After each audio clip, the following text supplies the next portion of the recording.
Ambiente la saudável sem risco ba moras dengue, liu udang tambah iha tempo nemak, oportunidade dia basuso katu moris lalais. Turma reportagem jornalista Zenisha da Costa. Estão Ratohusi, diretora saúde município de Li, Agostinha da Costa, segurado, ba jornalista Sira e Neknar Fatin, saúde município de Li, sextane.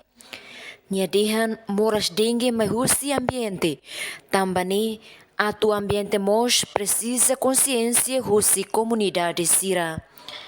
Mahusi ambiente rasa, bahira be sira na lihung ita karaktau be iha do unga baldi maka ita nunga troka entau ida ne maka musuk susuk tolung susuk dengi nini moris fatine maka buat sir be hotem entau causa lolos ne mai sini sekarik ita iha konsensia dia maka ita mas bele halau ita nia limpeza sir be dia tuir mensagem nabi masaudi atau nui dani terasa combate nabi tambah aproveita tal moço udang monurai entau lixo ga fatin kalen serne itahre di hansoya ila fati ida nima saya nessa causa ida vai iha susukne lorita virus vai iha ita entau ida nima ita precisa tu reduz não precisa filar